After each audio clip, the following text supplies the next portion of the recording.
You're listening to the Pace Radio Network here at paceradio.net. The views expressed by the individuals during this broadcast are their own opinions, and they may not be the same as those of their group or other organizations they may be involved with. All medical advice during our broadcast is not a medical opinion and should be checked with your medical physician.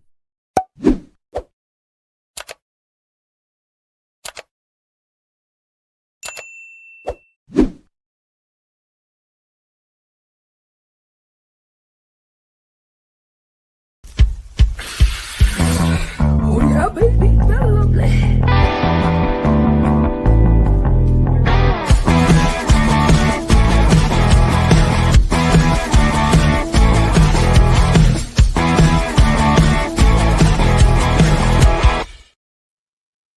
Good morning. It's November the 27th, and welcome to Psychedelics and Cannabis Educational News, your Psychedelics and Cannabis news source.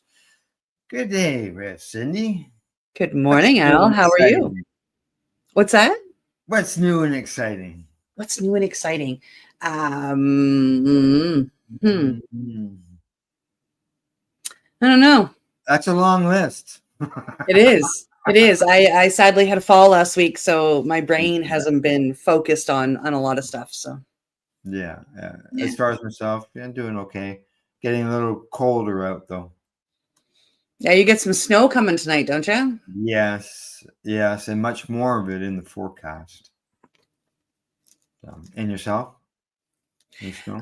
We have a little bit of snow coming, possibly tomorrow night into Saturday morning, but our big snow is predicted for Tuesday. So that's our big first snowfall. It's cold here today, though. Yeah. Today we've got 8 stories as we normally do, and we're going to be talking about psychedelics, cannabis. We're going to be talking money, and we're going to be talking about poo. That's what it's listed as, poo. I was going to say shit, but it's listed as poo. Yes, we got an article talking about some shitty weed. So we'll find out what that is like during this broadcast. Just All for right. some. Yeah, interesting. Okay, here we go. First story of the day.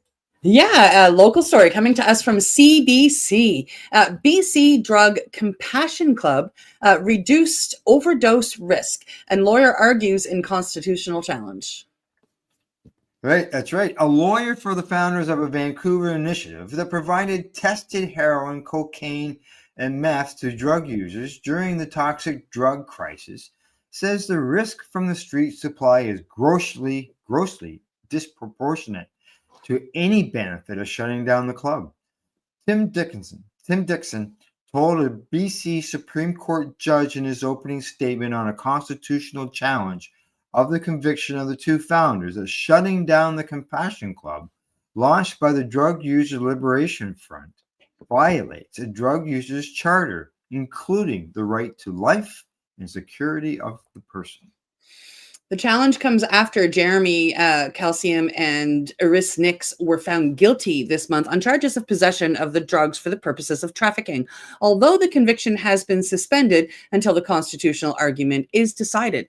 Dixon told the court the charges were completely out of sync with the public health goals of Canada's drug laws and that the club was effective in reducing overdoses and deaths.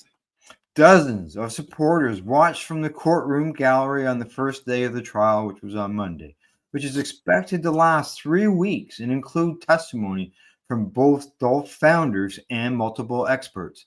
Dolph operated the Compassion Club between August of 2022 and October of 2023 and was given annual funding of $200,000 from the Vancouver Coastal Health Authority for its drug checking and overdose prevention services. Wow. In 2021, the club approached Health Canada asking for permission to buy heroin, cocaine, and methamphetamine on the dark web before having the drugs tested for contaminants and selling them to users through its Compassion Club and Fulfillment Center.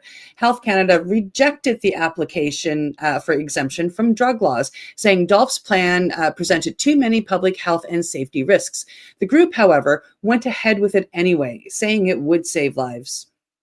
Dixon said he will show that an exemption was not practically available to the club because of the series of bureaucratic and legislative barriers. The unsanctioned operation triggered political criticism, particularly after it emerged that it had initially received public funding. Yeah, the operation was shut down in October of 2023 when police conducted a raid and arrested Calcium and Nix. Justice Catherine Murray said in her decision on the founders' charges on November 7th that the issue at trial was whether drug law exemptions granted to Dolph allowed them to possess the drugs with the intent to sell them. Murray acknowledged that Dolph was founded in response to the toxic drug crisis, with the goal of distributing safe drugs and curbing overdose deaths. The decision says that the exemption authorized Calcium and Nix to test the drugs, package, and label them, and provide supervised consumption of these substances, but did not extend to selling the tested drugs to members. The latest statistics from BC's Coroner Service shows 158 people in BC died from illicit drug overdoses in September. In September, 1 month. And it's equivalent, which is equivalent to about 5.3 deaths per day, deaths that could be avoided. Yeah, and that's these guys were doing, helping to reduce deaths. Yeah, it's scary out in BC, or anywhere actually in the world with tainted drugs. I mean, and I get that these are street drugs; they are illicit drugs. Mm-hmm. But without the fentanyl, there would be a fraction of overdoses, and most of those would be able to be stopped very easily and not necessarily kill the people. Yeah. What these people were doing was trying to save lives, not hurt people. They are a step in that is most definitely needed towards getting sober, to get people off of things like fentanyl and carfentanil, things that are killing them, things that are disgustingly addictive, and get them onto a clean supply. It's easier to get them sober from that clean supply and then be able to help them heal while they're there in the first place. So this is a really, in my opinion, a very important step that these people were offering, and I'm really, really, really sad that they've been stopped. Yeah, and it takes somebody like these guys to challenge these laws, and in the end, help save lives. Like I'm sure during the trial they're going to be able to maybe pinpoint to some numbers in order to show that hey, they are maybe even invite some people up that have used their services, and it's helped them. No, that seems to be the problem there towards the end. They're talking about the fact that they were selling them to members. I wonder if there was some way that they could get around that, where they could still cover their costs like a nonprofit type situation. Yep. Yeah, there's got to be a donation way to do it that will keep them in operation or put them back in operation without putting them in trouble. Yeah, exactly. So let's hope they can. Come on, Dana Larson, you're smart. Yeah. And he's been involved in that for years, helping out with drug testing, right? So yeah. All right, time to move on to the next story. Here we go. Yeah, coming to us from MJ Biz Daily. Why legal cannabis's best hope is the Supreme Court in the United States? Will the Supreme Court do what Congress and the White House have not, and deliver the $32 billion U.S. cannabis industry from the outdated federal cannabis laws? An answer is inching closer after the highest court on Monday scheduled a meeting for the next month to determine whether it will hear a constitutional challenge to federal cannabis prohibition. Look, it's the United States Owen Smith stepping forward. Yeah. If the court hears the case and if the justices rule in the industry's favor, cannabis operators could enjoy profound benefits, well beyond what's promised if President Donald Trump makes good on his promise to consider cannabis rescheduling. Part of the reason why we brought the case in the first place was people in the industry have been told that for the better part of a decade, relief is coming, and it hasn't come, despite the fact that 38 states have authorized lawful sales. And this is coming from attorney Josh Schiller of Boies Schiller, who is arguing the case. I wish you all the best of luck, Mr. Schiller. That's right. He added that why is the federal government so far behind more than 2/3 of the country? We don't know. We can't explain it. It is just apparently such a low priority. And this case was a way to shake the box a little bit. Absolutely. We needed that here too. Yes, exactly. Yeah, we sure did. The court will meet behind closed doors on December 12th.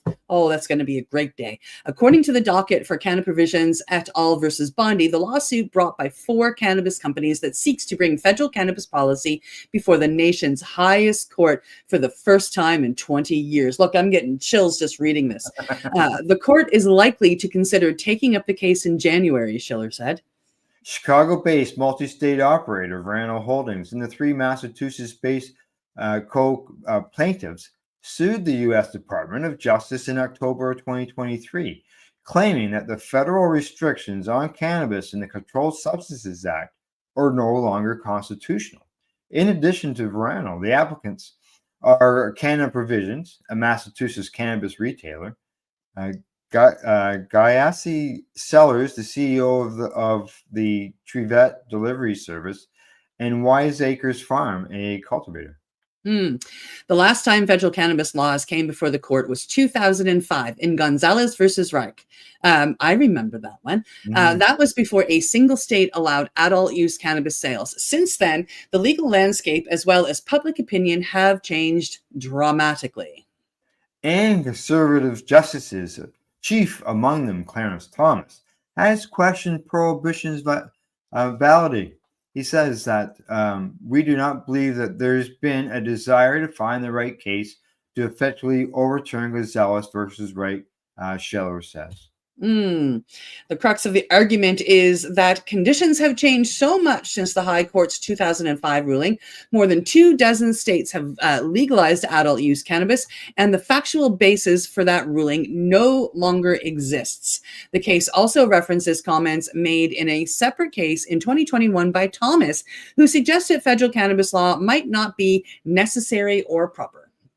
During oral arguments last December, attorney David Boyce, a prominent litigator who has argued other major cases before the highest court, contended that congressional action since the 2005 ruling, including a budget rider protecting medical cannabis businesses from federal prosecution, means that the federal lawmakers no longer intend to ban interstate cannabis commerce.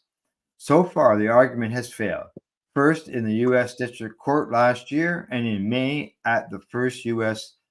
Circuit Court of Appeals. In their appeal, the companies argue the U.S. Constitution affords them a right to cultivate and transact in cannabis that is deeply rooted in the nation's history and its legal traditions. And it also says the Controlled Substances Act violates the Fifth Amendment's right to due process.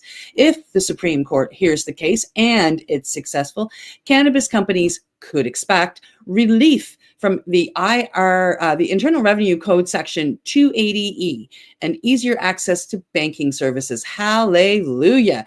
Institutional investment and mainstream exchanges. Cannabis companies, including major cannabis multi-state operators, already claiming refunds from the Internal Revenue Services on the basis of 280E doesn't apply.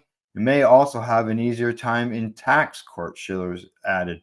Plus, he says that there would be people in place to claim refunds that would be substantial. Essential to the case is the argument that federal cannabis prohibition is unconstitutional because it interferes with the state's ability to regulate trade within their own borders. Because of that, and because states already regulate adult use cannabis and do not allow for out-of-state product, interstate commerce is unlikely to be legalized as a result of a court case, Schiller added. The case is also unlikely to affect the federal ban on hemp THC that's scheduled to go into effect in November 2026.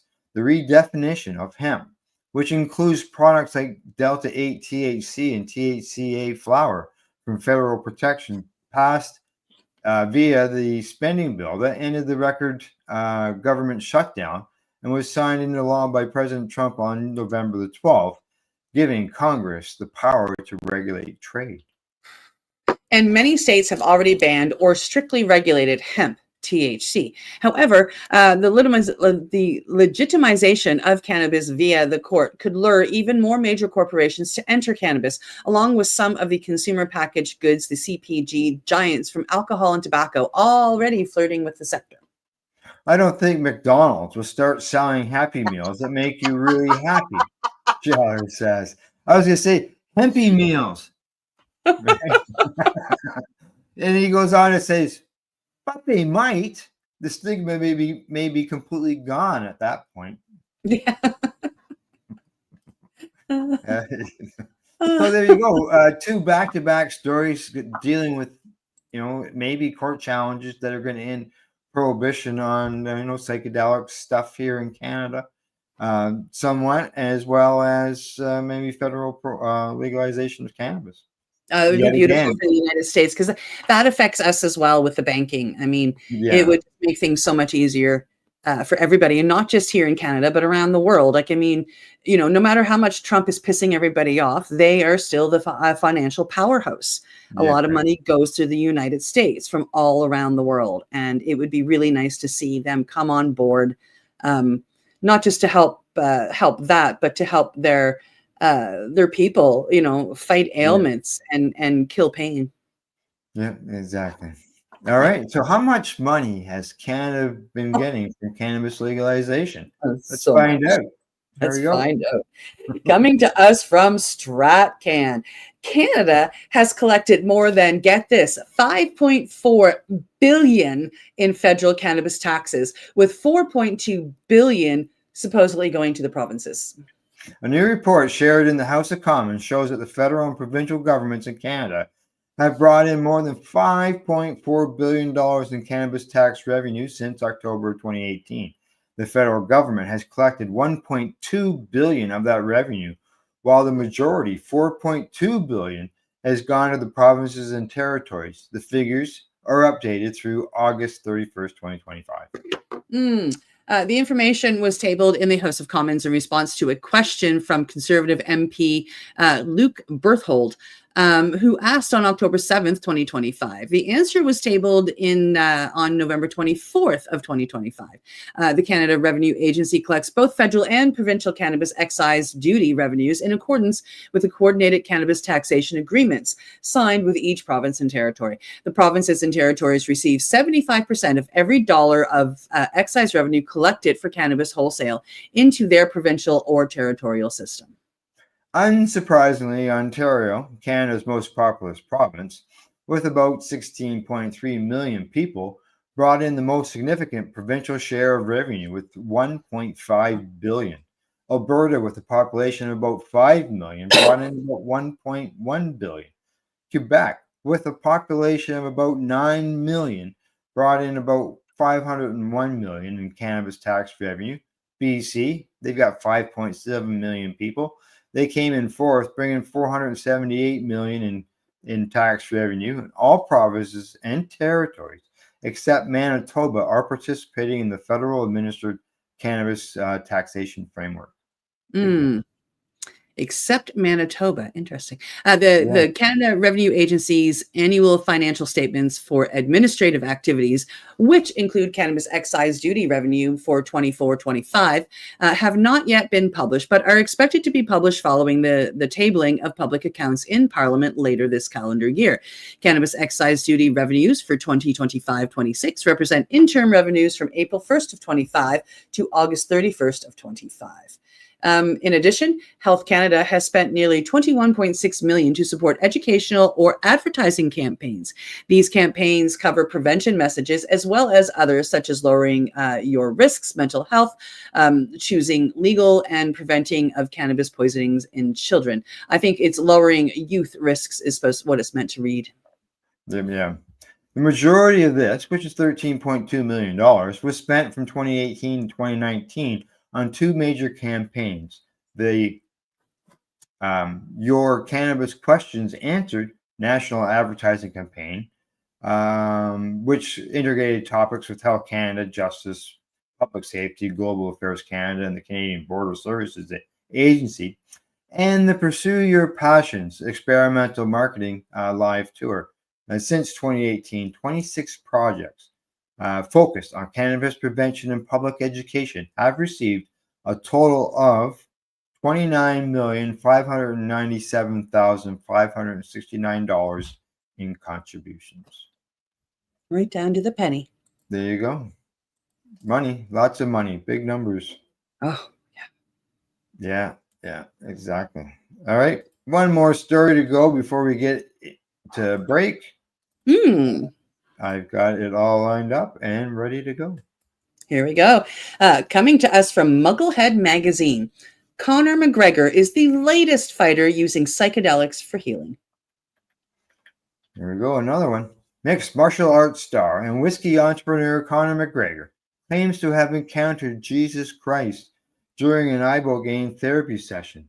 The Irishman is the latest fighter who has chosen to experiment with psychedelics for healing purposes.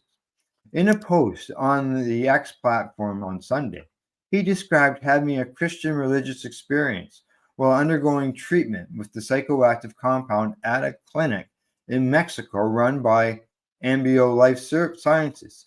The experience was transformative for him, based on his account. He said, I was blessed to meet the most forward-thinking doctors from Stanford University and undergo a series of treatments to address trauma. It was incredible, intense, and absolutely eye-opening. He says God came to him in the Holy Trinity and he was shown the light. It was the most enlightening and enchanting experience of his life, according to his social media post. The Dublin-born boxer and MMA fighter is not the first to select this variety of therapy to help maim trauma accumulated in and out of the octagon. Retired professional mixed martial arts fighter Ian McCall was also recently in Mexico to undergo ibogaine therapy at a facility run by Beyond. Additionally, former UFC contenders Tate Fletcher and Keith Jardine are known to have traveled to Mexico to experience ibogaine. They sought the alternative therapy for brain injury recovery. Both reported significant improvements in cognitive function and well-being as a result. Fletcher described it as a miraculous and said it saved him from suicidal ideation. I'm so happy for him. That is so beautiful. Ibogaine is such a beautiful substance. Ibogaine is a powerful psychedelic derived from the iboga shrub native to Gabon, Central Africa. It should only be taken under the supervision of medical professionals. I can attest to that. Many veterans and first responders have also been using the compound to treat PTSD. Moreover, or PTSI, as I like to say. Moreover, it has become a popular treatment for substance use disorders. Absolutely. The clinic McGregor received the treatment at, run by Ambio, was the site of a highly significant study completed by Stanford University last year. During the post-treatment assessment at Stanford Medicine, veteran participants reported an average reduction of 88% in their post-traumatic stress injury symptoms, 87% in depression symptoms, and 81% in anxiety. In another unrelated yet still related development, McGregor announced this week that he is collaborating with fellow ibogaine advocate Rob O'Neill on an upcoming series. Mike Tyson, Israel Adesanya, Deontay Wilder, Jack Paul, and Dean Lister or other combat sports athletes who have taken psilocybin and ayahuasca to remedy the negative impact fighting has had on their brain. Wow. Like, you just imagine just getting beat all the time, right?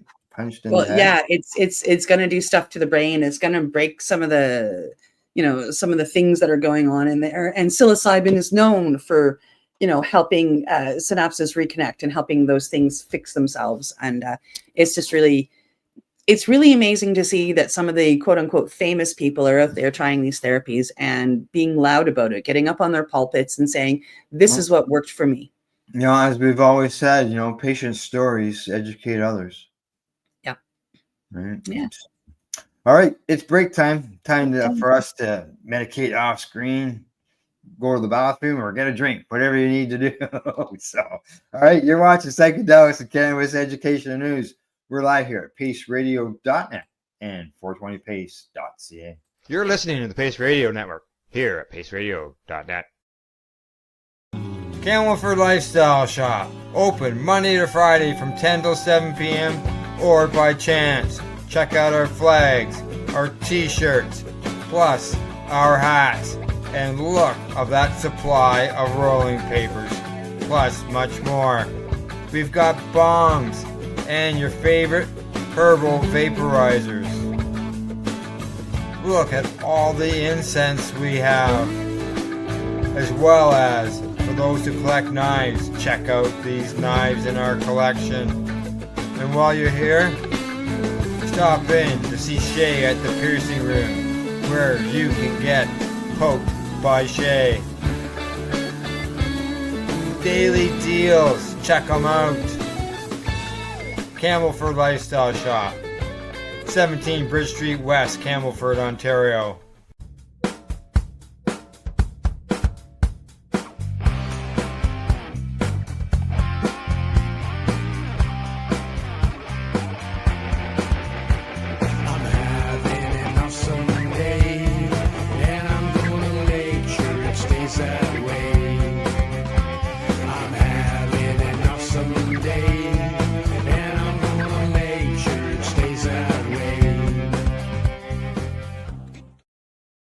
Limestone City Hydroponics is Kingston, Ontario's hydroponics shop. Take your growing to the next level and create the optimal environment with a tent kit, or maximize your yield with an ebb and flow flood table kit. Either way, Limestone City Hydroponics has more sizes and options to fit your needs. Are you looking for the power of the sun that adapts to your budget? Then look no further, as they have professional grow lighting. They have indoor grow systems that are easy and cost effective, with many options to fit your living space and lifestyle. Cultivate your growing potential. We have everything you need to succeed. And if you can't make it to the store, they offer local delivery to the greater Kingston area. Remember, when you're looking for experts to help you grow, then look no further than the locally owned Limestone City Hydroponics, 105 Sunderland Drive in Kingston, Ontario. Call them at 613-548-0420. Rerolled Saturdays. Check it out. Nothing but non-stop cannabis and psychedelic programming. Find it at 420pace.ca. You're listening to the Pace Radio Network here at paceradio.net. Hey, we're back. We're live. And we got 4 more stories to bring you, including that story I talked about at the beginning about the shitty. Yeah, we're going to start the weekend on a comical note. That's right. Exactly. But first, before we get to that story, we're going to do something virtual. Here we go. What's up? Here we go. Okay, listen, I got pop-ups. Coming to us from Where Am I? TELUS Digital. Empowering patient-centric care. Am I on the... I don't think I'm on the right page, Al. No, you're not. You're not. No, I'm not. No, medicalexpress.com, which virtual clinical trials suggest psychedelics. I got it. For some reason, it took me to a pop-up. There you go. Yeah, it says the virtual clinical trial suggests psychedelics may boost brain activity in coma patients. Oh, that's pretty exciting. We're going backwards on this one. Researchers from the University of Liege and international collaborators developed a virtual clinical trial exploring a unique pharmacological treatment in patients who do not fully regain consciousness after coma. The proposed treatment involves employing psychedelic medicines such as psilocybin and LSD that have intense consciousness-altering effects in healthy volunteers. Those remarkable experiences are thought to be linked with increased dynamical complexity of the brain. In patients with disorders of consciousness, DOC, dynamic brain function is importantly reduced, potentially resulting in decreased consciousness. Therefore, the proposed treatment effects hinge upon the premise that a short-term increase in the complexity of brain activity in patients could result in improvements in the conscious state of these patients. That's a lot of scientific mumbo jumbo, but really, really cool. Correct. Yeah, exactly. Performing clinical trials with psychedelic medicines is burdened with legal obstacles and necessitates careful planning and ethical considerations. However, in this study by Naj Alananger and team published in Advanced Science, the authors innovatively utilized personalized computational models of patients' brains built from individual MRI scans. After constructing a computational model of each patient's brain, they simulated the effects of LSD and psilocybin as would be performed in a clinical trial, yet virtually. The researchers demonstrated these substances could shift brain activity in patients with DOC towards healthier, more flexible, and complex dynamics. Pop-ups. To study the dynamics of simulated brain activity, the authors observed how an artificial perturbation was integrated into the brain's activity in time and magnitude. In order to understand any dynamical system, in this case, the brain, it's often useful to perturb it, said Al-Nagager, I'm not sure, who is the first author. He's a PhD candidate of the Coma Science Group. It says, imagine if you want to understand how vicious a liquid is, in other words, its dynamics, you could poke it by observing how it reacts to the perturbation, how long it takes to return to baseline, and the degree it is disturbed could reveal a lot of information as to the viscosity. The same is true here. Observing how the model reacts after introducing an artificial perturbation can tell us about the nature of the dynamics of the brain activity. Researchers first validated this method of stimulated perturbations by showing that the response to them was lower in states of lower consciousness, such as DOC patients and healthy participants under anesthesia, compared to normal waking consciousness. They then showed that under psychedelics, perturbation induces an even greater response than in healthy individuals without the medicine. Interesting.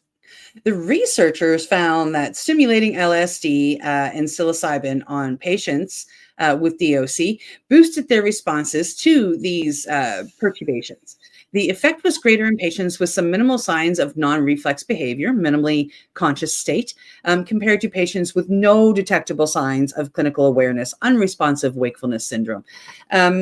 Stratifying these two diagnostic groups, the researchers also found that the simulated treatment effect was more correlated with the strength of the brain's structurally connectivity in the UWS patients, UWS, unresponsive. So that's the no detectable signs, full coma.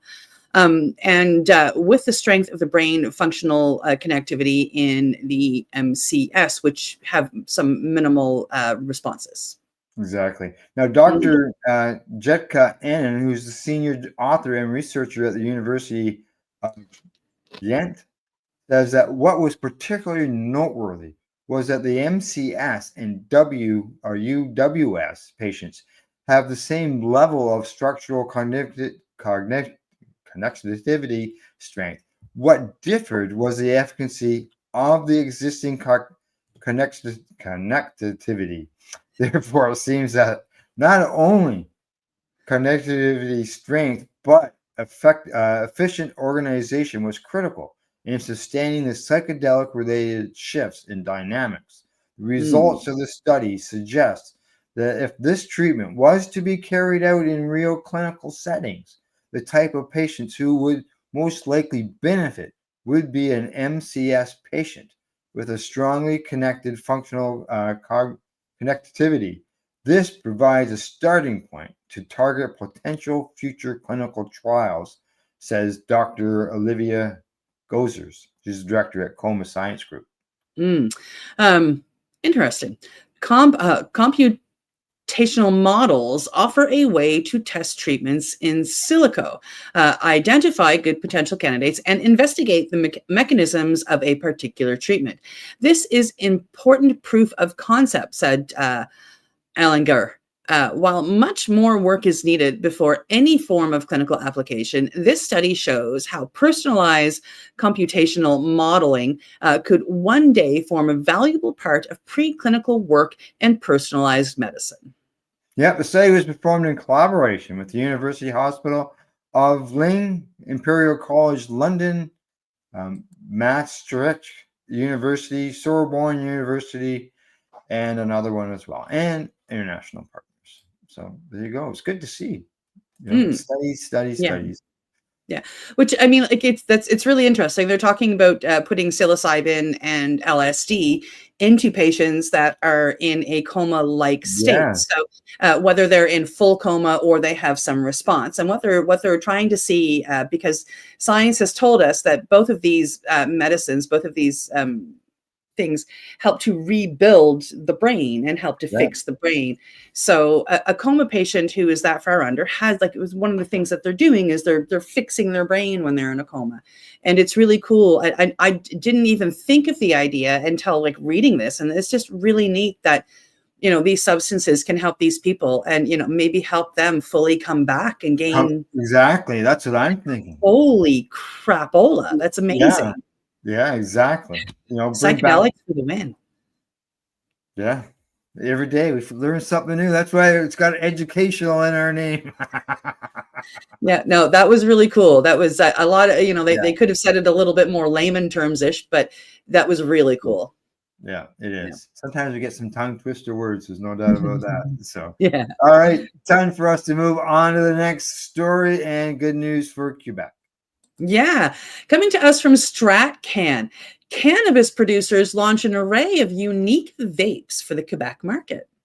The Quebec government's decision to finally allow the sale of legal regulated cannabis vapes will help the province fight back against the illicit market, says one BC-based cannabis company.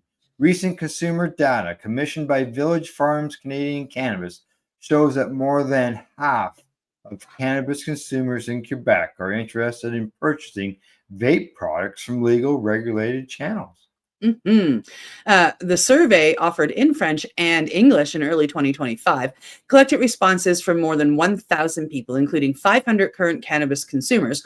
Overall, 7% of respondents and 32% of those who identify as cannabis consumers currently use cannabis vaping products, preferring this format for its minimal odor, convenience, and ease of use. Among all cannabis consumers, 55% indicate that they would be interested in purchasing the cannabis vaping products, including in the new offering through a legal and regulated channel. Among respondents interested in regulated cannabis vaping products, 50% cite confidence in the safety testing and quality of the products as the primary motivations for purchasing. To help meet those demands, Village Farm International, together with its Quebec-based subsidiary Rose Life Science, Inc., is launching its Promenade brand's first vape in Quebec. The Promenade Matin vape has been crafted exclusively for the Quebec market with a blend of cannabinoids, including THC and CBG. Village Farms is also the parent company of Pure Sun Farms, which offers an array of vape products in the Canadian market.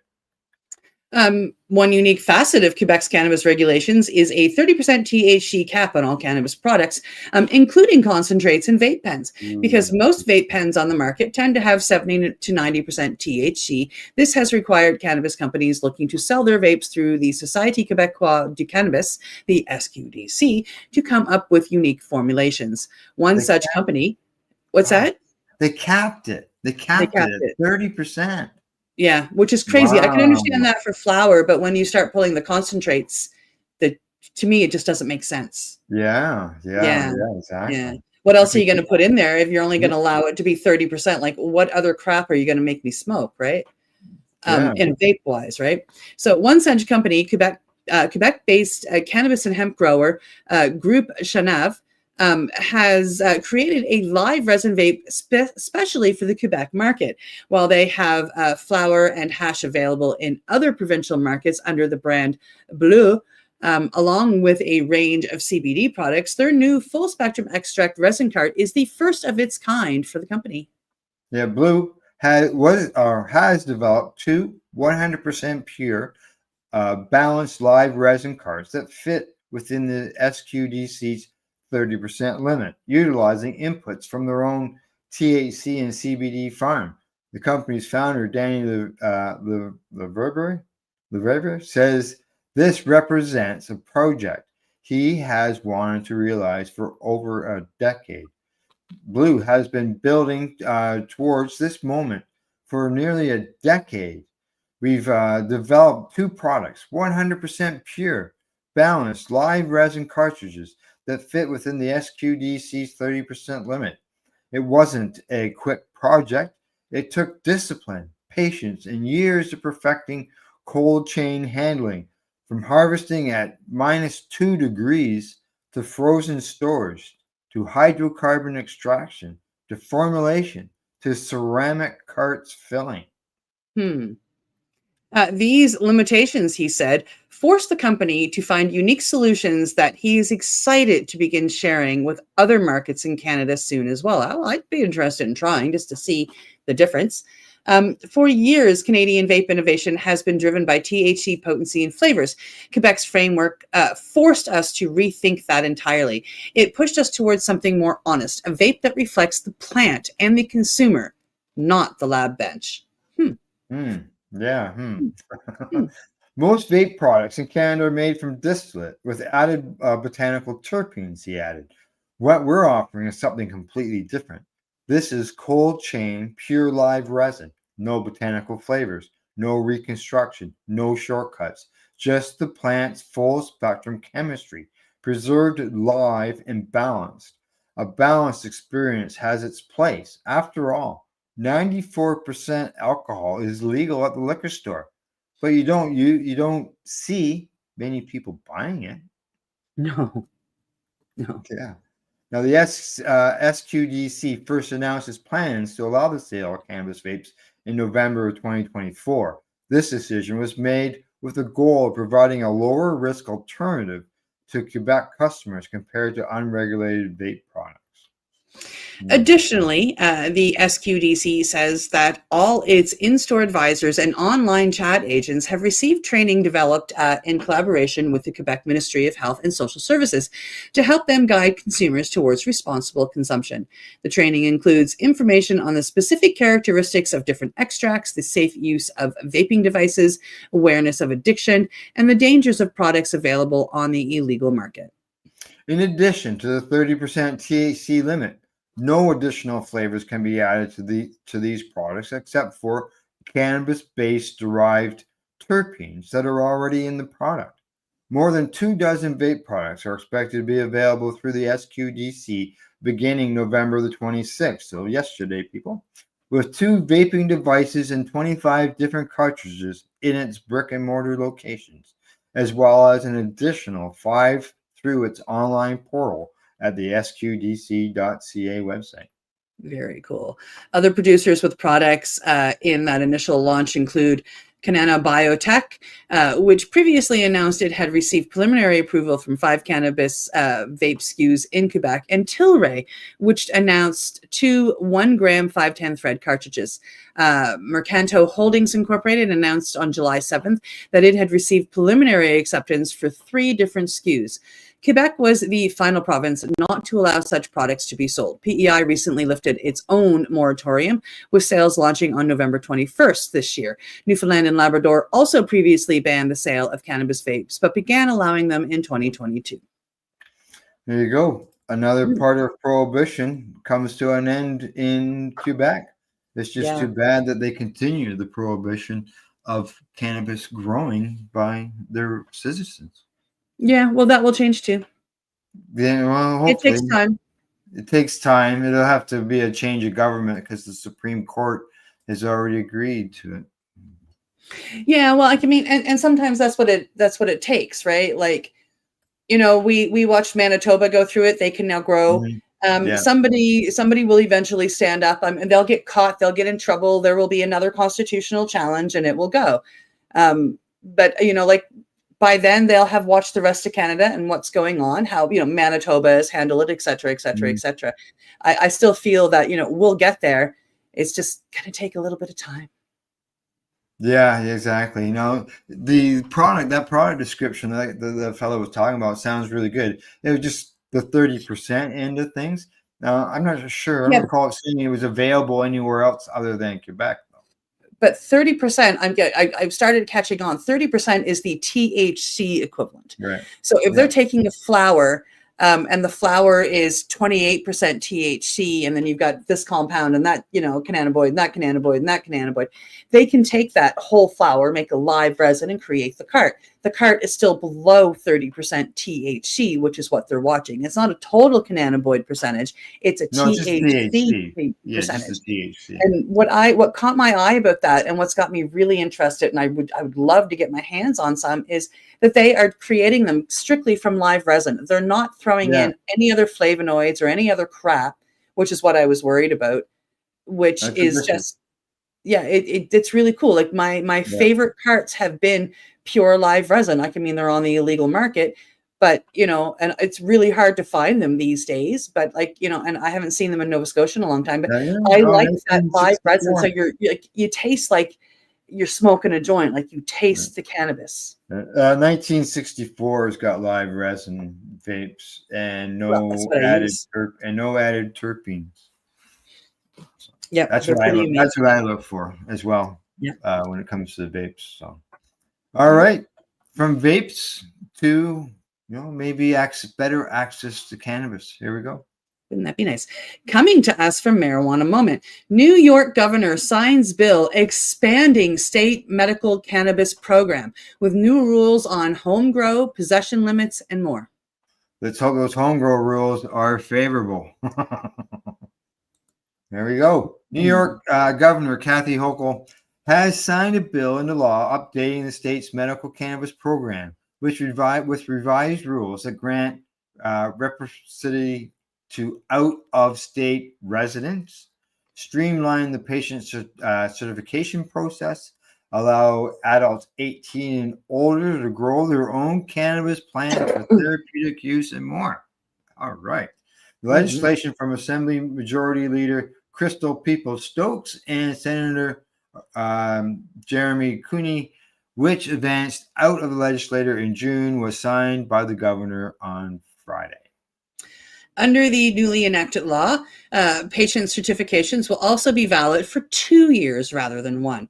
The reform also removes the requirement that health professionals issuing medical cannabis recommendations must first consult the state prescription monitoring program.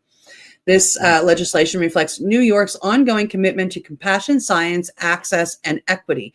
This is coming from Felicia Reed, who is the acting executive director of the Office of Cannabis Management of the OCM. Yep. The bill also gives patients more flexibility with respect to possession limits, clarifying that patients and caregivers can have whichever is a larger amount, the designated maximum under state statute or a 60-day supply. Patients deserve a medical cannabis program that truly supports their care, and these updates move us closer to that goal, says June Chin, Chief Medical Officer of the OCMB. He said, by expanding access and modernizing the system, we are ensuring that treatment decisions are guided by evidence, clinical expertise, and the lived experience of the people we serve. The main changes to the medical cannabis law took effect 90 days after the enactment. A justification section of the measure says the success of the medical cannabis program is critical for patients across New York, and it is appropriate, again, to update, modernize, and improve the program. The changes sought by this legislation are necessary for an efficient and modernized program that will greatly benefit patients across the state, it says. Now, Naksha Abel, Deputy Director of Scientific Programs and Research at OCM, said that the goal of this legislation is to ensure that we're easing access barriers to medical cannabis across the state. Good stuff. Yeah. She continues to say, by grounding policy in data and patient experience, we've built a stronger, more accessible program for all New Yorkers. Meanwhile, New York regulators recently celebrated the opening of the state's 500th legal cannabis dispensary, touting the fact that there have been 2.3 billion in adult use sales since the market launched not very long ago, supporting an estimated 25,000 jobs across the industry. Meanwhile, the given confusion within the marketplace about the timelines for provisional licenses, the state Cannabis Board of Control said it will be extending the renewal deadline for conditional and adult use until December 31st, 2026. They say this extension provides licensees additional time to secure viable locations and move towards full licensure. It will also apply to any provisional licenses issued between September 9th, 2025 and December 30th, ensuring clarity and consistency for all provisional license holders. Part of the uncertainty surrounding provisional licenses concerns a recently identified zoning issue impacting more than 100 cannabis businesses that are apparently located too close to public schools or places of worship than is allowed under current statute. Governor Kathy Hochul has said that she will be pushing the legislature to amend the state's cannabis law to address the issue. Also, both chambers of the New York legislature earlier this year passed legislation that would extend the deadline for some cannabis businesses to file their electronic tax returns, sending the proposal next to the governor's desk. Yeah, and if signed into law, the measure would give cannabis manufacturers and distributors 30 extra days to submit their tax returns following the end of each quarterly tax period. Currently, the companies have a 20-day window to file the documents, with the legislation would extend to 50. But it looks like they've really changed things with the medical program to the better there in New York by allowing patients to grow, allowing the larger sum of storage, as well as other things. Yeah, good way to go, New York. Way to go. Yeah, I shut that story down. So I see. All right, now on to that crappy story that we were talking about at the beginning of the show. And it's time to find out what that is all about. Here we go. What is it all about? Yes. Coming to us from Mugglehead Magazine, Oregon scientists designate cheesy poo as cannabis aroma category. Cheese, vomit, and poop are proper ways to describe the aromatic quantities of certain hemp and cannabis strains, according to a handful of researchers from the Oregon State University. When you go, this smells like shit, you might be right. They recently completed a study in partnership with a panel of sensory specialists that divided an assortment of cannabis cultivars into 4 major aroma families, namely fruity, berry candy, and cakey, citrus and chemical, earthy, musty, straw, black tea, skunky, nutty toasted bread and woody, and cheesy plus vomit fecal. There you go. Wow. We now have a useful list of words to describe the aroma of cannabis, said author Adrienne Wilson Poe. These aromatic categories were delineated after the cohort of American bug sniffers created a lexicon comprised of 25 different aroma terms. They evaluated a total of 91 samples grown in the United States and Switzerland. The authors say that sample selection by cannabis and industry professionals ensured a diverse and market representative set. Thomas Shellhammer, a professor of fermentation science at OSU and one of the authors, says that the aroma of cannabis is arguably more important than the potency than many focused on. Also, a superior predictor of quality. The smell is right there with me, man. I agree. Yeah. I mean, that's part of the whole terpenes, right? Yeah. Like it's not just tasting them and smoking them; it's smelling them. Yeah, exactly. It's all part of the medicine. Yeah. Using trained sensory panels and high-resolution chemical analysis, terpenes, and volatile sulfur compounds, we identified 4 major aromatic archetypes that transcend legal classifications of cannabis and hemp. He described. The group of sense experts documented their extensive findings in the peer-reviewed Public Library of Science, PLOS, one journal on October 21st. 59 of the samples had THC content below 0.3% in compliance with the Farm Bill, and the other 32 had a significantly higher concentration. The latter, smaller group of samples were not evaluated at the university. They were carefully smelt at a local dispensary instead to ensure legal and state compliant handling as specified in the assessment. Public universities in the U.S. are not permitted to have cannabis on their campuses because they are recipients of federal funding and must adhere to federal regulations. This applies regardless of the fact that adult use is legal in the state. Now, articulating a distilled list of aroma deceptors expressed in common language, yet grounded in sensory science and systematics validation, has the potential to transform how consumers understand and connect with this plant and its products, stated contributor Jerry Blum. In their conclusion, the researchers explained that the lexicon should be expanded to include more designated scents and that future assessment should utilize a larger sample size to achieve such an expansion. And then below, we have a little table here. Let's take a look at it. Descriptor, fruity, fruit cocktail. This is the description. Pear, peach, grape. Aroma standard would be canned fruit cocktail and heavy syrup. Yeah. And they go through all of them: citrus, berry, tropical, earthy, etc., etc., etc., right down to the bottom where they talk about vomit and poo. Oh, they do. There we go. Yeah. Vomit, fecal, vomit or feces. And they're not going to say what it smells like. I'm not going to tell you where you can go smell it. No, exactly. Yeah, there you go. So cannabis has got an aroma listed as poo and vomit. So there you go.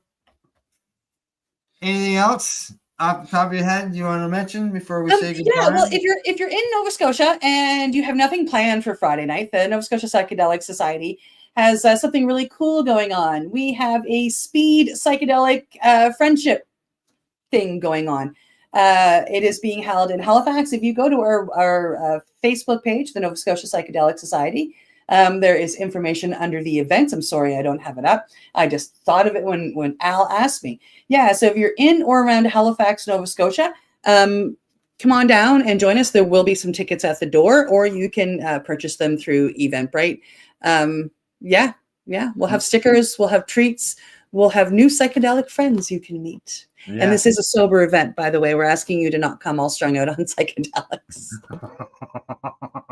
It makes sense. Don't come in on 10 hits of LSD, please. No. And just to let everybody know, as many of you know, Cindy, you recently spoke for the psychedelics, the Nova Scotia Psychedelics Society. You have now sent me the recording of that, and we will be re-airing it here on the network with audio this time. With audio, yay! Yes, exactly. So, okay. Other than that, that's a report for today. Thanks to our buds at the Campbellford Lifestyle Shop, Limestone, City Hydroponics.ca, and At-Eze.ca. And in closing, as I always say, we'd like to thank you for tuning in and watching the program. And don't forget to educate, medicate, and do not incarcerate. You're listening to the Pace Radio Network here at paceradio.net. The opinions of the individuals during this broadcast are their own, and may not be the opinions of their group or other organizations they may be involved with. All medical advice during our broadcast is not a medical opinion and should be checked with your medical physician. Enjoy the buzz of legalization with Campbellford Lifestyle Shop. From lights to plant nutrients, books, consumption accessories, and more, we've got all your basics to grow or consume cannabis. Visit our info center or take a look at our piercing services and body jewelry, now available in-store through Campbellford Lifestyle Shop, 17 Bridge Street West, Campbellford. Limestone City Hydroponics is Kingston, Ontario's hydroponics shop. Take your growing to the next level and create the optimal environment with a tent kit, or maximize your yield with an ebb and flow flood table kit. Either way, Limestone City Hydroponics has more sizes and options to fit your needs. Are you looking for the power of the sun that adapts to your budget? Then look no further, as they have professional grow lighting. They have indoor grow systems that are easy and cost effective, with many options to fit your living space and lifestyle. Cultivate your growing potential. We have everything you need to succeed. And if you can't make it to the store, they offer local delivery to the greater Kingston area. Remember, when you're looking for experts to help you grow, then look no further than the locally owned Limestone City Hydroponics, 105 Sunderland Drive in Kingston, Ontario. Call them at 613-548-0420. We are people advocating cannabis education here at paceradio.net.